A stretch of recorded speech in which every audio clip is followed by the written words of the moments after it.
দেশের চতুর্থবারের মতো অনুষ্ঠিত হতে যাচ্ছে গণভোট। এই গণভোটে হ্যাঁ জয় পেলে রাজনৈতিক দলগুলোর সাথে দফায় দফায় বৈঠক করে সংস্কার প্রস্তাবে অন্তর্ভুক্ত ৮৪টি ধারা আগামী সংসদ বাস্তবায়নে বাধ্য থাকবে। আর যদি না জয় পায় তাহলে জুলাই সনদই কার্যকর হবে না। আর তাই এবারের গণভোট অত্যন্ত গুরুত্বপূর্ণ বলে মনে করছেন বিশেষজ্ঞরা। গণভোটে হ্যাঁ জিতলে কি কি বিষয় সংবিধানে যুক্ত হবে আর কি কি বিষয় বদলে যাবে, সংক্ষেপে তার কিছু তুলে ধরা হলো। জুলাই সনদ বাস্তবায়ন হলে সংবিধানের ৯৫ অনুচ্ছেদ সংশোধন করা হবে। আগে হাইকোর্টের বিচারক নিয়োগ প্রধানমন্ত্রীর নিয়ন্ত্রণে থাকলেও জুলাই সনদে প্রধান বিচারপতির নেতৃত্বাধীন কমিশনের হাতে এই দায়িত্ব দেওয়া হয়েছে। এছাড়া বিচার বিভাগকে পূর্ণ স্বাধীনতার সাংবিধানিক নিশ্চয়তা দেওয়া, প্রত্যেক বিভাগে হাইকোর্টের এক বা একাধিক বেঞ্চ স্থাপন, সুপ্রিম জুডিশিয়াল কাউন্সিলকে শক্তিশালী করা, নিম্ন আদালতের বিচারকদের চাকরির নিয়ন্ত্রণ সুপ্রিম কোর্টে ন্যস্ত করার মতো বিষয়গুলো যুক্ত করা হয়েছে জুলাই সনদে। একইভাবে সরকারি কর্ম কমিশনের নিয়োগ, মহা হিসাব নিরীক্ষক ও নিয়ন্ত্রক নিয়োগ, দুদক চেয়ারম্যান ও কমিশনার নিয়োগে বিরোধী দলের সমন্বয়ে আলাদা আলাদা কমিটি গঠনের কথা বলা হয়েছে জুলাই সনদে।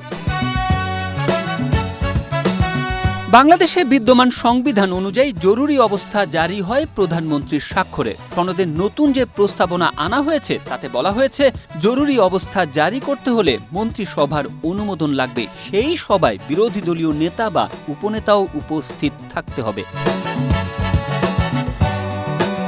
রাষ্ট্রপতি তার নিজ ক্ষমতায় প্রধানমন্ত্রী এবং প্রধান বিচারপতি নিয়োগ দিতে পারেন বর্তমান সংবিধান অনুযায়ী। জুলাই সনদ বাস্তবায়নের পর প্রধানমন্ত্রীর পরামর্শ ছাড়াই জাতীয় মানবাধিকার কমিশন, তথ্য কমিশন, প্রেস কাউন্সিল, আইন কমিশন, এনার্জি রেগুলেটরি কমিশনের চেয়ারম্যান এবং সদস্য নিয়োগ করতে পারবেন রাষ্ট্রপতি।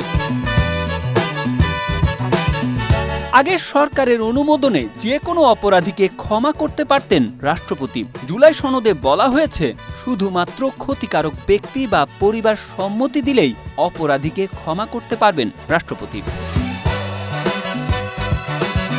জুলাই সনদে বলা হয়েছে এক ব্যক্তি জীবনে ১০ বছরের বেশি অর্থাৎ ২ মেয়াদের বেশি প্রধানমন্ত্রী থাকতে পারবেন না। অন্যদিকে বর্তমান সংবিধানে প্রধানমন্ত্রীর একাধিক পদে থাকতে পারবেন, তবে জুলাই সনদ বাস্তবায়ন হলে একাধিক পদে থাকতে পারবেন না প্রধানমন্ত্রী।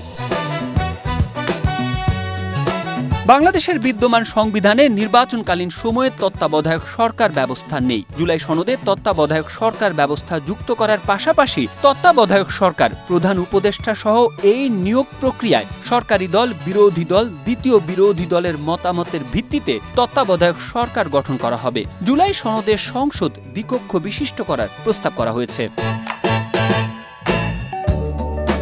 বর্তমান সংবিধান অনুযায়ী সংসদে এমপিরা দলীয় সিদ্ধান্তের বাইরে ভোট দিলে সংসদ সদস্য পদ বাতিল হয়। তবে জুলাই সনদে বলা হয়েছে বাজেট ও আস্থা বিল ছাড়া অন্যান্য বিষয়ে এমপিরা স্বাধীনভাবে ভোট দিতে পারবে।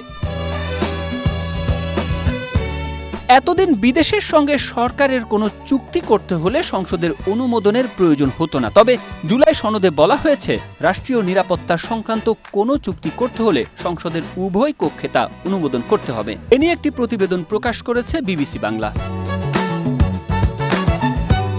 Tarique Ahmed, Asia post.